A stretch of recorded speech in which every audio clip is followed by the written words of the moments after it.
우리 교회 양육 과정 중에 큐티 학교 과정이 있는데요. 이 큐티 학교 교재의 그 1강을 이렇게 좀 펼쳐보시면 거기에는 우리가 말씀을 묵상할 때에 성령의 임재 가운데 반드시 말씀을 묵상해야 한다. 언제나 말씀은 성령 안에서 묵상을 해야 하는 것이 필수이다. 이것을 굉장히 강조하고 있는 걸 볼 수가 있습니다. 그러면서 덧붙여 교재에서 이런 설명을 이어가고 있는데요. 잠깐 같이 보시면 여기에서 성령의 임재는 신비하고 특별한 체험이라기보다 성령의 조명하심을 뜻합니다. 즉 예수 그리스도를 믿은 모든 성도들이 성경을 읽을 때마다 말씀을 깨달아 알게 하시는 성령의 역사, 이것이 성령의 조명하심이다. 그러니까 성령님이 이렇게 조명해 주신다, 빛을 비춰 주신다, 이 말은요, 어두컴컴해서 그 앞이 잘 안 보일 때 조명을 확 비추면 다 드러나고 보이게 되지 않습니까?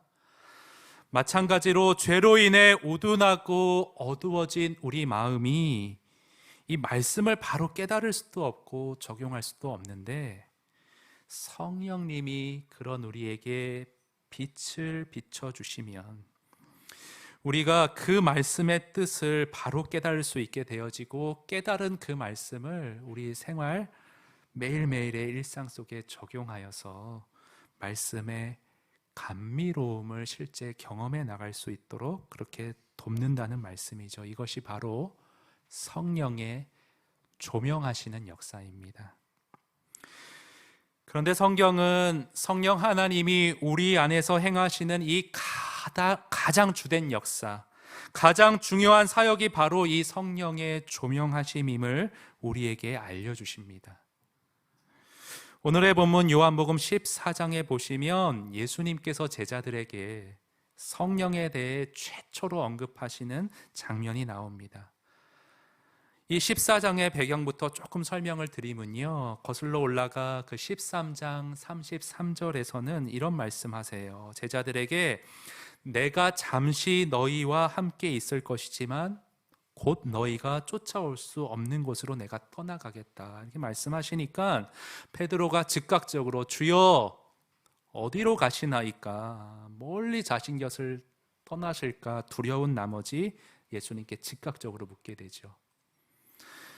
그랬더니 이렇게 걱정에 휩싸인 제자들을 향해 예수님은 너희는 마음에 근심하지 말고 나를 믿어라 말씀해 주세요.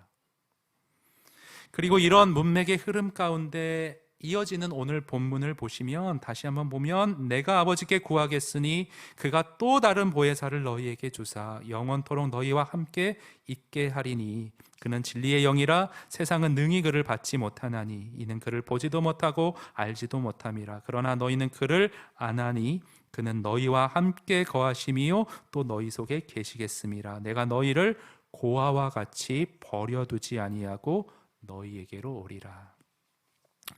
성령을 보내줄 테니 걱정하지 말아라, 이렇게 안심시켜 주시면서 이어하는 말씀이 그 성령이 오시면 너희 안에서 이런 일을 할 거야. 제일 먼저 알려주시는 성령의 구체적인 역사, 역할, 그것은 뭐냐? 26절에 나오는데 다 같이 한번 읽어봅니다. 시작. 보혜사 곧 아버지께서 내 이름으로 보내실 성령 그가 너희에게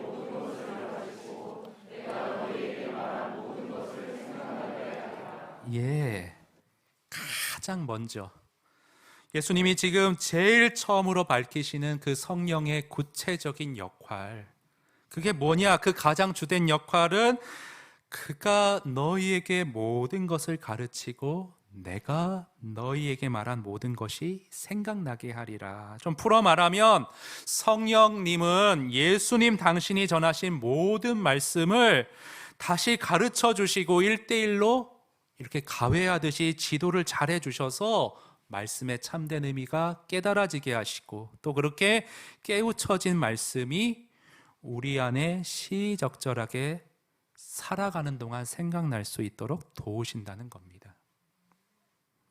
이것이 바로 이 성령의 조명하심이 예수님이 가장 먼저 제자들에게 가장 제일 처음으로 거론하시는 성령의 주된 역할이라 할 수 있습니다. 그렇다면 여러분, 성령이 우리 안에서 행하고자 하시는 그 가장 중요한 그 일을 우리가 좀 제대로 인지하고 파악을 잘해서 하루하루 신앙생활 해나가는 동안 이 조명하심의 역사를 통해 성령이 우리 안에 채우시고자 하는 그 유익들을 제대로 알고 제대로 누리고 제대로 경험해 갈 수 있어야 하겠습니다. 그래서 여러분, 오늘 이 시간에는요, 성경 이 본문을 중심으로 해서 또 여러 곳을 살펴가면서 성령의 조명하심을 통해 우리가 이 땅에서 누릴 수 있는 유익들은 뭔지, 그걸 좀 하나하나 성경 말씀 근거로 좀 살펴가도록 하겠습니다. 자, 성령의 조명하심을 통해 얻게 되어지는 유익은 무엇인가? 첫째로요, 말씀이 깨달아지는 유익이 있습니다. 그러니까 성령의 조명하심을 통해 우리는 말씀, 곧 하나님의 성품, 하나님의 마음, 하나님의 뜻을 헤아려 그분을 기쁘시게 하는 신앙생활을 할 수 있게 되어진다는 것입니다. 지난주에 어머니가 저희 딸 지우에게 지방을 좀 가시면서 그 지역에서 딸 지우를 생각해서, 손녀를 생각해서 인형을 하나 좀 선물로 사오셨어요. 근데 지우가 그 선물을 받으러 갔는데 할머니, 제가 제일 좋아하는 캐릭터 인형이에요. 너무 좋아하더라는 거예요. 그래서 그걸 보고 어머니 마음이 너무 흡족하더라, 이런 말을 저에게 전해주셨어요. 그런데 제가 좀 궁금했습니다. 아니, 엄마가 어떻게 만화 캐릭터를 모를 텐데 지우가 가장 좋아하는 걸 어떻게 딱 집어 고르셨을까, 이런 의문점이 있는 가운데 제가 지우랑 이렇게 좀 얘기를 하게 됐는데 그 실체는 이렇더라고요. 지우가 원래 받은 선물의 캐릭터는 두 번째로 좋아하는 인형이었대요.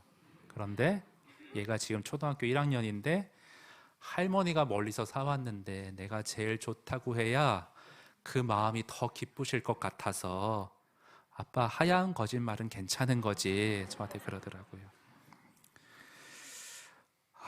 근데 저는 정말 너무 놀랐습니다. 얘가 벌써 이렇게 컸구나. 할머니의 마음을 헤아려 기쁘시게 하려고 하는구나. 근데 여러분, 혹시나요, 오늘 지우가 지금 저 목양실에서 이 설교 들을까 봐 되게 걱정되는데, 지우는 이렇게 자기 얘기를 단에서 하는 걸 되게 부끄러워 하더라고요. 준서는 아빠 그냥 해, 이렇게 하는데 지우는 막 어쩔 줄을 몰라요. 그런데 제가 이게 너무 적절한 예화이기 때문에 그냥 살짝 쓰는 거기 때문에 뭐 엘리베이터 앞에서 지우야, 네가 그랬다며, 저 이런 거 안 하셨으면 좋겠습니다. 할머니의 마음이 뭘까? 어떻게 해야 기쁘실까? 헤아리는 행동을 했다는 게 너무 기특하더라고요. 근데 하나님도 마찬가지세요, 여러분. 우리가 성령의 조명하심 아래 주의 마음을 헤아리며 기쁘시게 하기 위해 살아갈 때 하나님은 얼마나 그 마음이 흡족하시겠습니까? 여러분, 관련하여서 이사야 55장 8절 9절 말씀 보시면요, 우리가 잘 아는 말씀인데, 여호와의 말씀에 내 생각은 너희의 생각과 다르며 내 길은 너희의 길과 달라서 하늘이 땅보다 높음같이 내 길은 너희 길보다 높으며 내 생각은 너희 생각보다 높음이라. 우리가 하나님의 높은 생각, 높은 마음의 뜻을 다 헤아려 알 수가 없습니다. 도저히 깨달아 우리 스스로는 알 수 없다라는 그 간극을 어떻게 지금 표현하고 있냐 하면 하늘과 땅의 차이라는 거죠. 이 땅에서 아무리 하늘을 올려다봐도 저 구름 위에 광활한 우주를 우리는 다 담아내고 헤아릴 수가 없는 것이지요. 그런데 우리가 하나님의 뜻, 하나님의 마음을 다 헤아려 분별하는 일이 가능할 수 있는 방법 딱 한 가지가 있습니다. 그게 뭐냐? 지난주에 살펴봤던 말씀인데요, 우리 고린도전서 2장 말씀 다시 보시면요, 기록된 바 하나님이 자기를 사랑하는 자들을 위하여 예비하신 모든 것은, 이 무슨 말이냐? 여러분, 우리가 구원받을 때 하나님은 주의 자녀된 우리를 위해 놀라운 것들을 예비해 놓으셨다, 그 말씀입니다. 그런데 하지만 우리들이 그걸 눈에 보이지 않게 영적인 것들이기에 볼 수가 없죠. 그래서 눈으로 보지 못하고 귀로 듣지 못하고 사람의 마음으로 생각하지도 못하였는데요. 그런데 오직 하나님이 성령으로 이것을 우리에게 어떻게 하셨다고요? 보이셨다고요. 성령은 하나님의 깊은 속사정까지도 다 통달하시는 분이시기에 그분은 친히 우리에게 조명의 역사를 통하여서 우리가 알 수 없는 하나님의 마음, 그분의 뜻, 그분의 깊은 속사정을 깨달아 헤아리며 살아갈 수 있게 한다 말씀해 주시는 것입니다. 또 이 조명하심을 사도 요한은요, 똑같은 성령의 조명하심인데 좀 표현을 다르게 했어요. 성령의 기름 부으심, 이런 표현을 썼는데 요한일서 2장 20절에 너희는 거룩하신 자, 성령을 말하죠. 성령에게서 기름 부음을 받고 모든 것을 아느니라. 27절에 너희는 주께 받은 바 기름 부음이 너희 안에 거하나니 아무도 너희를 가르칠 필요가 없고 오직 그의 기름 부음이 모든 것을 너희에게 가르친다 말씀하십니다. 그러니까 이 성령의 기름 부음은 곧 성령의 조명하심이고요. 이것이 말씀을 깨달아 알게 하는 키라 지금 성경은 말씀해 주십니다. 공부 많이 한다고 신학 박사기가 있다고 하나님의 속마음을 헤아려 사는 건 아닌 것 같아요. 그래서 마틴 로이드 존스 목사님은요, 그 런던 신학교 개강연설에서 신학생들을 대상으로 이런 말씀을 하셨습니다. 성경을 이해하는 열쇠는 원어를 아는 지식이 아닙니다. 여러분은 그러한 지식을 가지면서도 성경의 메시지를 전혀 알지 못할 수도 있습니다. 하나님의 말씀을 이해하는 사람은 영적 총명을 가진 사람입니다. 그러므로 오늘날 신학생들에게, 설교자들에게 가장 절실히 필요한 것은 뭐냐? 하나님의 마음을 조명하여 깨닫게 하시는 성령의 권능, 성령의 조명함, 기름 부음입니다. 요한일서 2장 20절 27절에서 가르치시기를 아무도 너희를 가르칠 필요가 없다고 합니다. 왜 그렇습니까? 그들은 기름 부음을 가지고 있기 때문이며 성령의 기름 부음이 그 안에 있기 때문입니다. 여러분 이렇게 생각하실지 모르겠어요. 그래도 그렇게 공부 많이 하신 분인데 헬라어를 줄줄줄 다 입에 외우다시피 하는 분인데 어떻게 성경의 말씀의 참뜻을 모른다 그렇게 치부할 수 있는가? 제가 한 가지 예를 들어드리면요, 여러분 그 바클레이 주석이라고 들어보셨어요? 윌리엄 바클레이라고 영국의 신학자가 있는데 헬라어에 아주 능통하고 신약 주석 27권을 다 쓰신 분입니다. 근데 이분이 너무 인간의 눈높이에서 하나님의 전능하심과 초월성을 막 부정해 가면서 좀 엉뚱한 방향으로 성경을 해석하는 예가 종종 있습니다. 제가 하나만 좀 예를 들어드리면, 여러분 요한복음 6장에 오병이어의 그 기적 사건이 나오는데 이런 식으로 풀이를 하세요. 사실 오병이어 기적 현장에 함께했던 그 당시 무리들이 사실 음식을 하나도 준비하지 않고 예수님을 보기 위해 먼 길 15km나 되는 여행길을 왔으리라고 생각할 수 없다. 그곳에 이들과 함께 순례자들이 있었다면 확실히 먼 여행을 위해 마련한 음식들이 있었을 것이다. 그러나 그들은 모두 이기적이고 대단히 인간적이었기 때문에 자신을 위해 모두 간직해두고 싶어 했을 뿐 아무도 음식을 내놓지는 않았을 것이다. 그때 예수께서 미소를 지으시면서 자신과 제자들에게 있었던 보잘것없는 음식을 내놓고 눈부신 믿음의 입장에 서서 그것을 주신 하나님께 감사를 드리고 사람들에게 떼서 나누어 주셨을지도 모른다. 이런 그의 모범적 행동이 감동을 일으켜 음식을 숨겨두고 있던 사람들이 예수처럼 음식을 내놓아 그곳에는 모든 사람에게 충만하고 넘치는 풍족함이 있었을지도 모른다. 무슨 말인지 이해가 쉽게 안 되실 텐데 제가 좀 풀어 설명드리면 그런 거예요. 예수님이 그 당시 유명하셨으니까 사람들이 예수님 보고자 멀리서 쫓아온 거예요. 근데 먼 길을 오니까 도시락을 아마 갖고 오지 않았을까 그렇게 추정을 하는 것이죠. 그런데 도시락이 하나인데 옆에 사람들 없는 사람들도 있을 수 있으니까 이걸 쉽게 꺼내 먹으면 다른 사람들한테 또 나눠줘야 되고 좀 곤란할 것 같으니까 이기적인 마음에 꼭 감추고 있었다는 거예요. 근데 어떤 한 소년이 빵 5개와 물고기 1마리를 예수님께 드리면서 그걸 또 예수님이 그 작은 건데도 떼어 무리에게 주시는 걸 보면서 이 감동을 받아서 사람들이 각자 도시락을 다 꺼내서 모든 사람이 풍족하게 먹었다. 기적의 사건이 아니다. 지금 이 말을 하고 있는 거예요. 참 기발한 발상이지만 인간적인 해석이죠. 왜냐하면 예수님이 만약에 그 당시에 그때 당시 그 상황에서 기적을 일으킨 게 아니라면 여러분 그 오병이어 사건 다음에 무리들이 어떻게 해요? 와, 이 사람이 전능자가 우리 민족을 좀 어떻게 해방시킬 수 있겠구나. 임금으로 추대하려고 하잖아요. 기적이 아니라면 왜 그런 일을 했겠어요? 문맥하고도 맞지 않는 그러한 잘못된 해석이라고 봅니다. 그래서 제가 이런 예를 통해 알기로는요, 이 성경 말씀을 올바로 이해하고 말씀을 통해 계시된 주님의 마음, 성품, 뜻을 헤아려 사는 그러한 신령한 삶은요, 박사학위로 되지 않는다는 거예요. 오직 성령의 기름 부으심, 우리 안에 있는 성령의 조명하심을 우리가 묵히지 않고 그것을 사모하고 구하면서 우리가 살아갈 때에 그 놀라운 조명하심의 역사가, 그 유익이 우리 안에 체험되어 갈 줄로 믿습니다.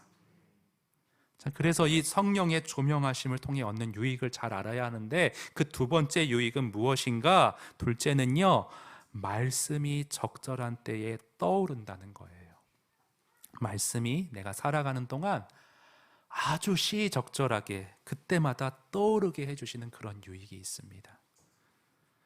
여러분 본문 말씀 다시 보시면요, 보혜사 곧 아버지께서 내 이름으로 보내실 성령 그가 너희에게 모든 것을 가르치고, 여기까지 살펴봤죠. 근데 가르쳐 깨우칠 뿐 아니라 내가 너희에게 말한 모든 것을 생각나게 하시리라. 제가 아까 좀 딸 자랑을 푼수처럼 했는데 기양한 거 하나만 더 해보겠습니다. 쓸 때 막 써야죠, 그렇죠? 네.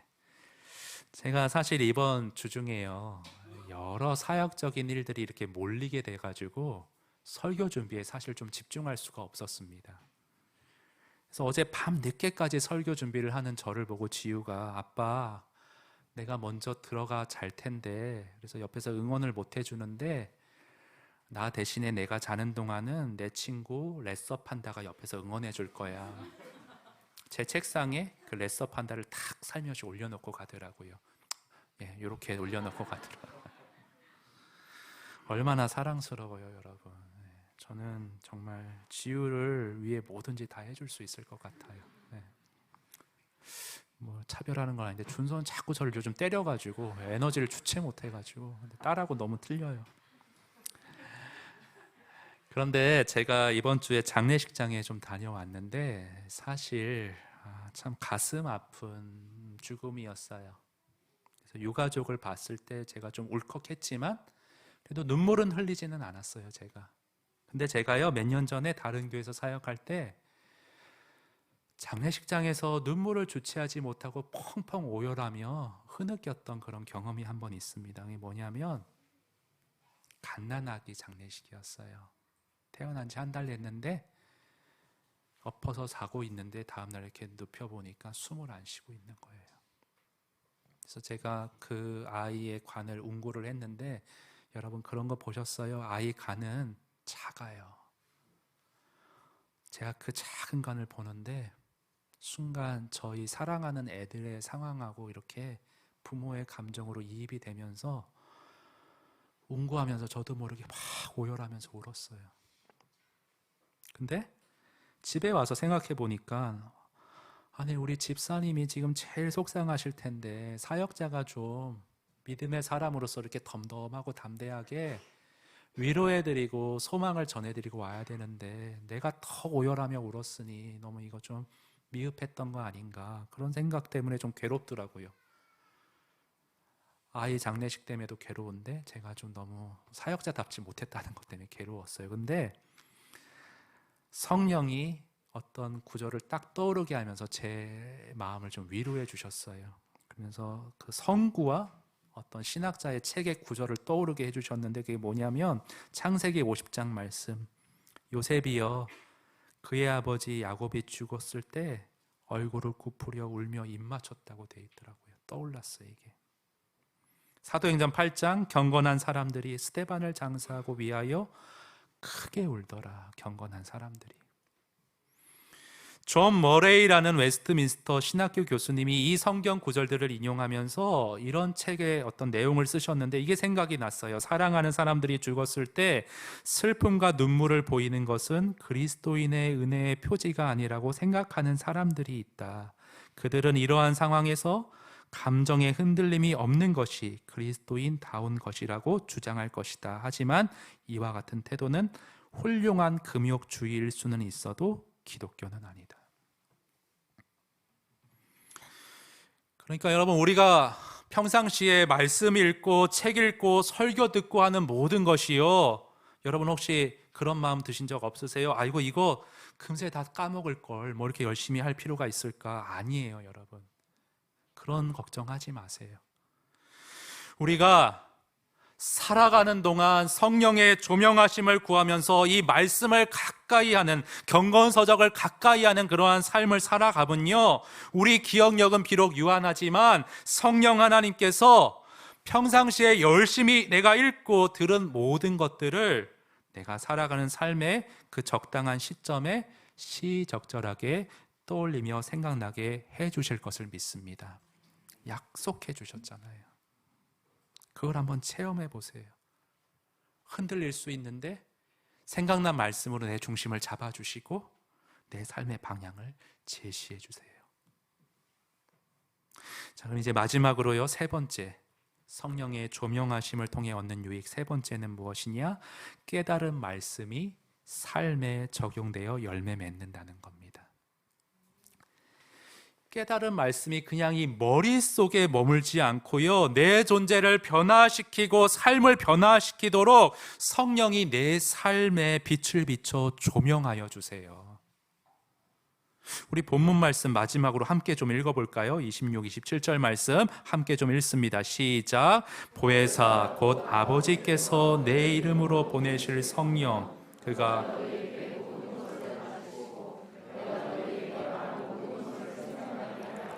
평안을 너희에게 끼치노니 곧 나의 세상이 주는 것과 같이 너희는 마음에 근심하지도 말고. 자, 여러분, 지금 말씀을 깨우치시고 생각나게 하시는 성령님이요, 단지 우리의 이 지적인 측면에서만 유익을 끼치는 게 아니라 우리 실제 존재와 삶과 행동에 영향을 끼친다는 것을 알려주고 계십니다. 그 당시 걱정하던 제자들에게는 어떤 조경의 열매를 주셨는가? 평안을 끼치셨죠. 그렇죠? 마태복음 7장에는요, 이와 관련된 유명한 비유가 나오는데, 모래 위에 지은 집, 반석 위에 지은 집. 여러분, 그 말씀 잠깐 보실 텐데요. 그러므로 누구든지 나의 이 말을 듣고 행하는 자는, 좀 풀어 말하면 성령의 조명하심으로 말씀을 알아듣고 적용하며 실천 행하게 된 그 사람의 삶은요, 어떠하냐? 그 집을 반석 위에 지은 지혜로운 사람 같으리니 비가 내리고 살면서 창수가 나고 바람이 불 때에도 그 집에 부딪혀도 무너지지 아니하니 이는 주추를 반석 위에 놓은 깔다기요. 자, 대비해서 나의 이 말을 듣고 성령의 조명하심 없이 행하지 아니하는 자는 그 집을 모래 위에 지은 어리석은 사람 같으리니 비가 내리고 창수가 나고 바람이 불어 그 집에 부딪힘에 무너져 그 무너짐이 심하니라. 이 성령은 성경에서 그 말씀의 영이다, 진리의 영이다, 그렇게 표현을 하는데요, 이 말씀으로 항상 역사하세요. 이 말씀을 조명해 주심으로 깨닫게 하시고 생각나게 하시고 궁극적으로는 우리 삶 속에 그 말씀을 실천 적용케 하심으로 우리로 열매 맺어가는 성숙한, 어떠한 상황에서도 말씀의 반석 위에 흔들리지 않는 삶을 살아가도록 이끄십니다. 이건 정말요, 공부를 성경 공부를 아무리 많이 하고 지능이 뛰어나고 그런 문제를 넘어서 강건은 성령의 기름 부으심, 성령의 조명하심이 강건임을 제가 경험적으로 보게 되어집니다. 제가 아는 시골 교회 어느 권사님은요, 국민학교밖에 졸업하지 못하셨어요. 그런데 너무 지혜가 가득하세요. 성령이 주시는 조명하심 가운데 내가 이 말을 하는 것이 순간 저 사람에게 득이 될지 해가 될지 신중하게 분별하세요. 어려운 가정 형편 가운데 사세요. 그런데 믿음으로 그 상황에 눌리지 않으시고 살아가심으로 주변에 복음의 빛을 선전하세요. 기도 한마디에도 행동 하나도 덕스럽게 주변에 은혜를 끼치는 성령의 열매가 가득하신 본을 보이세요. 그래서 저는요, 이런 측면에서 교회 직분자를 세우거나 순장님들을 세울 때 어떤 학력이나 재산 여부를 가지고 그렇게 세워서는 안 된다고 저는 생각합니다. 근데 제가 들은 얘기 중에 그런 교회가 있대요. 부유한 지역에 위치하고 있는 교회인데 성도 구성원 대부분이 다 고학력자들이고, 그렇다 보니 순장을 세울 때 빼놓을 수 없는 조건이 학력, 재산, 이런 지위, 사회적 지위, 이렇다는 말을 제가 들은 적이 있어요. 그러니까 다 일정 수준을 이상으로 살아가시는데 그 이하의 사람이 영적 지도자로 세워지면 잘 따르지를 않는다는 거죠. 근데 저는 지극히 이게 세상적인 기준이라고 생각합니다. 제가 생각할 때, 제가 성경을 이해할 때 교회 직분자를 세우거나 어떤 순장을 세울 때 그 분명한 기준은 뭐냐? 정말 저분이 성령의 조명하심 가운데 살아가는 분인가? 정말 성령의 능력 가운데 삶이 변화되어가는 표지가 분명히 나타나는 분인가? 이것이 성도 소리교회 영적 지도자와 직분자를 세우는 기준이 되어야 한다고 저는 믿습니다. 저는 그 분명한 기준의 열매를 소천하신 저희 아버지의 존재와 삶을 통해 곁에서 분명히 보았어요. 가난 말기로 전에도 말씀드렸지만 앞으로 3개월밖에 살지 못하십니다. 선고를 받으신 이후에 한국에서 마지막으로 설교하시고서 강단에서 마지막으로 설교하고 내려오셔서 이 사진을 찍으셨어요. 여러분, 여기 얼마나 전달이 될지 모르겠는데 이 얼굴빛이나 표정에서 절망이나 눌림을 느낄 수 있으세요? 저는 절대 저 얼굴빛과 표정이 위선이 아니라고 생각합니다. 제가 몇 주 전에 이때 당시 아버지의 설교를 들었던 집사님을 우연히 만나게 되었는데, 그 집사님이 아버지의 설교를 그때 당시 회상하시면서 이런 나눔을 저에게 해주셨어요. 내용은 다 기억이 안 난다. 거의 기억이 안 난다. 근데 그 설교를 들었을 때 그분의 진정성과 인격을 통해 느껴졌던 게 내 영혼이 맑아지는 걸 느꼈다. 저를 그래서 제가 그 말 무슨 말인지 제가 그 느낌 제가 안다고. 왜요? 저도 곁에서 아버님과 대화했을 때 제 영이 맑아지는 것을, 성령의 사람과 곁에 있을 때 맑아지는 걸 제가 느꼈거든요. 저는 거기에 한참 못 미치지만 저희 아버지는 정말 성령의 조명하심 가운데 늘 말씀의 감미로움 안에서의 기쁨을 누리시면서 사셨어요. 병도 죽음도 그것을 막지 못하셨고요. 사실 어릴 때 기억은요, 너무 엄하셨어요. 냉철하셨어요. 다가가기가 무서우신 분이었어요. 그런데 성령의 조명하심 안에서 세월의 흐름에 따라 점차 인자하시고 따뜻하시고 사랑 가득한 모습으로 바뀌어 가셨고, 정말 인생의 마지막에는 지는 노을과 같이 덕스럽게 많은 사람들에게 감동과 존경을 받는 그러한 삶을 사셨습니다. 그래서 제가요, 이 시간에는 그 성령의 조명하심 아래 살아가셨던 그 아버지의 마지막 설교, 3분짜리 음성 파일 그 설교가 있는데, 오늘 이 말씀을 좀 들으시고 오늘 설교 마치도록 하겠습니다. 함께 잠깐 듣겠습니다. 우리가 이 땅에 사는 동안만이 아니라 하늘나라에 가서도 그 열매대로 영원한 상급의 보상을 받게 한다는 것입니다. 왜냐하면 하나님의 말씀은 영원히 살아있기 때문에 그 열매 또한 영원히 지속되기 때문입니다. 우리가 이러한 진리를 이해하고 깨닫게 되면 현재 내가 어떤 상황에 처해 있을지라도 그 모든 형편보다 하나님의 말씀을 내 마음에 심기를 최우선순위에 순위에 두지 않을 수 없게 됩니다. 저는 하나님의 말씀을 내 인생에서 최우선에 두기 위해서 할 수 있는 저의 노력을 다하고 있습니다. 그래서 이제는 어떤 경우 어떤 상황, 물론 저도 살아가다가 여러 가지 개인적으로 교회적으로 또는 우리 국가 사회적으로 여러 그것이 내 몸의 질병이 되었던 경제 문제가 되었던 여러 문제가 똑같이 저에게도 다가오고 있습니다. 그러나 그 말씀이 올 때 그것은 잠시 나에게 왔다가 가지 머물지를 못합니다. 대신에 바로 저는 하나님의 말씀을 집중합니다. 너희 염려를 다 주께 맡기라.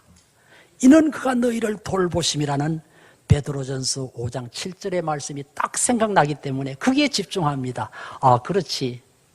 내 안에 이미 주님께서 성령님으로 와 계시는데 내 인생의 모든 짐을 십자가에서 다 해결하셨고 이미 그분이 나에게 맡겨버리라고 그래서 내가 다 맡겼기 때문에 이 나에게 다가온 문제는 이게 내 문제가 아니야. 이건 주님의 문제야. 그래서 주님, 이 말씀대로 주님이 제 모든 짐을 다 맡아주신 것을 감사드립니다. 저는 주님 때문에 이렇게 기쁘고 즐겁고 행복합니다. 그러면서 감사하며 찬양합니다. 그래서 스트레스를 받을 일이 없습니다. 염려 걱정이 없습니다. 우리 모두 그렇게 살아갈 수 있습니다. 말씀에 집중하고 하나님은 눈에 보이지 않지만 하나님께서 눈에 보이는 것보다 더 정확하게 아예 성경에다가 하나님의 마음을 뜻을 기록해 놓으셨습니다. 우리가 언제든지 접할 수 있도록 문자로 기록해 놓으셨습니다. 내가 이 말씀에 집중만 하면 내 상황과 내 기분과 내 느낌, 내 경험과 내 지식 그걸 떠나서 이 말씀이 훨씬 위대하고 지혜롭고 이것은 영원하신 하나님의 말씀을 믿는다면 그래서 거기에 집중하면 하나님께서는 반드시 약속하신 대로 이미 하늘에서 이루셨기에 예수님의 십자가를 통해서 모든 문제를 다 해결하셨기에 거기에 성령님을 통하여 주님이 제 마음에 우리 마음에 와 계시기에 우리의 믿음대로 하나님께서는 평강을 주십니다. 기쁨을 주십니다. 여러분 모두 다 그렇게 되기를 예수님의 이름으로 축복합니다.